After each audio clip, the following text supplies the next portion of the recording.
Assalamualaikum warahmatullahi wabarakatuh. Kali ini kami akan mempresentasikan tentang data lake dan data pipeline. Adapun anggota kelompok kami yaitu saya sendiri Dinda Pratiwi sebagai moderator dan pemateri pertama, yang kedua ada Andi Alia Nur Fitri sebagai pemateri kedua. Jadi pembahasan pada kali ini yaitu untuk data lake. Ada apa itu data lake, arsitektur data lake, plus minus data lake, dan data lake versus data warehouse. Lalu data pipeline, apa itu data pipeline, arsitektur data pipeline, dan jenis data pipeline. Jadi, apa itu data lake? Data lake adalah sebuah tempat penyimpanan data. Uniknya data-data di sana itu bersifat mentah. Format data itu bisa terstruktur, setengah terstruktur, bahkan tidak terstruktur. Format tadi tidak akan diubah sampai sebuah data itu dibutuhkan. Arsitektur data lake. Arsitektur data lake ini berbeda-beda dengan penyimpanan data lainnya. Biasanya data disimpan di dalam file atau folder, tapi dalam data lake tidak ada file atau folder. Bentuk ini dikenal dengan nama flat arsitektur. Flat arsitektur adalah salah satu keunggulan data lake karena arsitektur ini memperbesar kapasitas penyimpanan data. Walaupun tidak ada file dan folder, tidak perlu kesulitan mencari data karena tiap-tiap informasi dalam data lake sudah dilengkapi dengan metadata. Metadata merupakan sebuah data yang menjelaskan data lainnya. Nantinya data penjelas itu bisa memudahkan pencarian informasi dalam data lake. Plus minus data lake. Kelebihannya yaitu pembangunan modelnya tidak butuh banyak tenaga.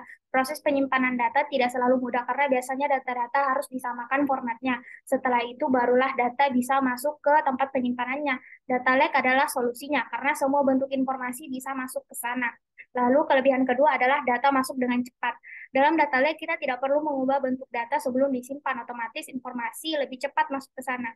Untuk kekurangannya, yaitu cenderung lebih lambat. Karena semakin lama, informasi dalam data lake tentu itu semakin banyak.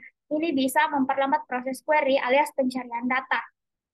Lalu kekurangan kedua yaitu kurangnya fitur keamanan. Dalam model penyimpanan ini, data lebih sulit dihapus dan diperbarui. Jadi akan kesulitan melakukan data governance serta menjaga keamanan data. Data lake versus data warehouse. Pemrosesan data. Pertama ada pemrosesan data. Ini adalah perbedaan terbesar di antara data warehouse dan data lake.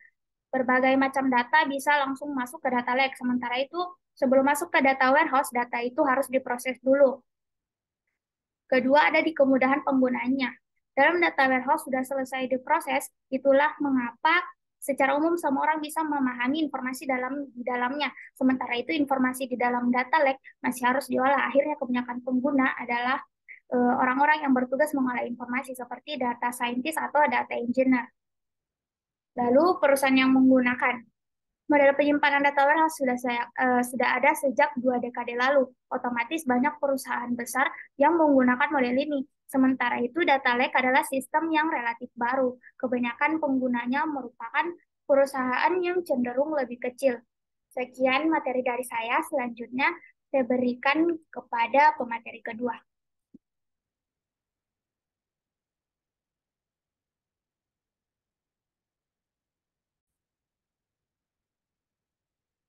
Selanjutnya akan dilanjutkan oleh saya. Apa itu data pipeline? Data pipeline bisa didefinisikan sebagai langkah atau urutan pemrosesan data yang dilakukan menggunakan software khusus. Di people, di pipeline akan membantu menemukan apa, bagaimana, dan di mana data-data akan dikumpulkan. Proses proses ekstraksi, transformasi, validasi, dan kombinasi. Data dilakukan secara otomatis menggunakan pipeline. Nantinya akan dilakukan visualisasi dan analisis lebih lanjut. Kesalahan dan hambatan atau latensi dari ujung ujung satu ke ujung lainnya akan dihilangkan oleh pipeline sehingga mampu memberikan kecepatan maksimal saat memindahkan data. Selanjutnya, arsitektur data pipeline. Yang pertama ada source. di mana source atau sumber data terdiri atas relational database serta data yang berasal dari aplikasi AAS. Umumnya, people lain akan mengelola RAW data menggunakan mekanisme push, apical, maupun webhook. Sumber data tersebut disinkronisasi pada interval terjadwal atau secara real time. Lalu selanjutnya ada destination.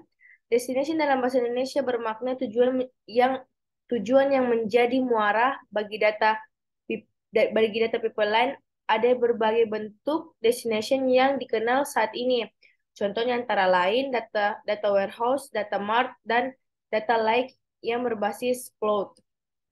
Selanjutnya yang ketiga ada transformation. Transformation merupakan proses atau operasi yang dilakukan untuk mengubah data. Hal ini mencakup beberapa hal berikut. Yang pertama, standarisasi data. Yang kedua, pengurutan data. Yang ketiga, deduplikasi data. Yang keempat, validasi data. Dan yang kelima itu verifikasi. Sumber data terkadang tidak bisa dianalisis. Oleh karena itu, butuh proses transformation untuk memungkinkan diadakannya analisis. Selanjutnya yang keempat ada processing. Pemrosesan data terdiri dari model berbeda. Pertama ada stream. Pemrosesan di mana data diperoleh, dimanipulasi, serta dimod sesegera mungkin saat dibuat. Sedangkan model yang kedua adalah batch processing. Pada model ini, data dikumpulkan secara berkala, baru kemudian dikirimkan ke sistem yang menjadi tujuan. Dan yang kelima ada workflow. Dalam workflow, terlibat manajemen ketergantungan terhadap proses dan squaring. Ketergantungan di sini bisa diberi orientasi pada bisnis maupun teknis.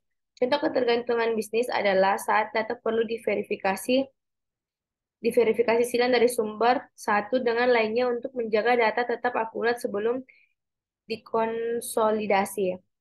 Sedangkan ketergantungan teknis, contohnya ketika data telah diasimilasi dari sumbernya, kemudian dimasukkan ke dalam antrian terpusat, sebelumnya akhirnya dilakukan validasi lebih lanjut untuk dikirim ke titik tujuan. Dan yang terakhir ada mentoring. Mentoring yang terakhir adalah bertujuan untuk memeriksa kinerja data pipeline dan stagesnya.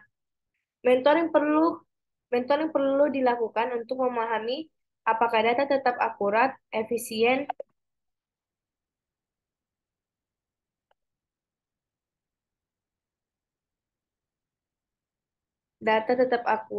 efisien, konsisten ketika bebannya bertambah dalam proses pemrosesan mentoring yang dilakukan untuk memeriksa apakah ada data yang hilang atau tidak.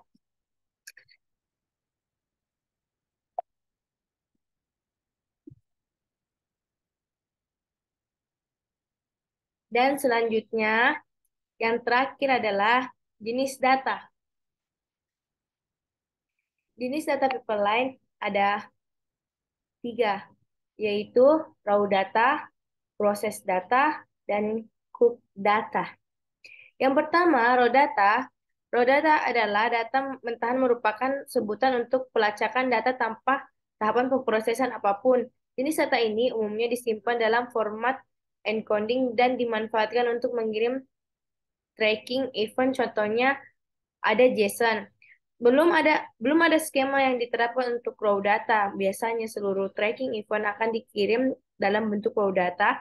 Pasalnya, event bisa dikirim ke single endpoint serta skema khusus bisa diimplementasikan dalam pipeline nantinya. Dan yang kedua ada proses data. Proses data merupakan raw data yang sudah diterjemahkan menjadi from event khusus merupakan skema tertentu. Contoh dari proses data dan JSON tracking event yang diterjemahkan menjadi session start event menggunakan skema yang pasti. Dengan begitu, bisa dianggap bahwa data telah melalui langkah pemrosesan. Event yang sudah diproses tersebut akan disimpan pada sebuah tabel event atau tujuan keberadaan dalam data pipeline. Terus yang terakhir adalah cook data.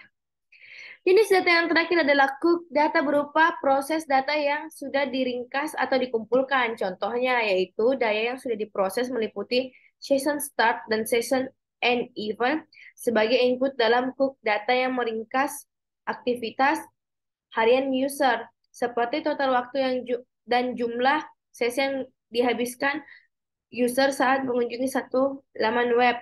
Data pipeline dibutuhkan perusahaan untuk meningkatkan keamanan data. Selain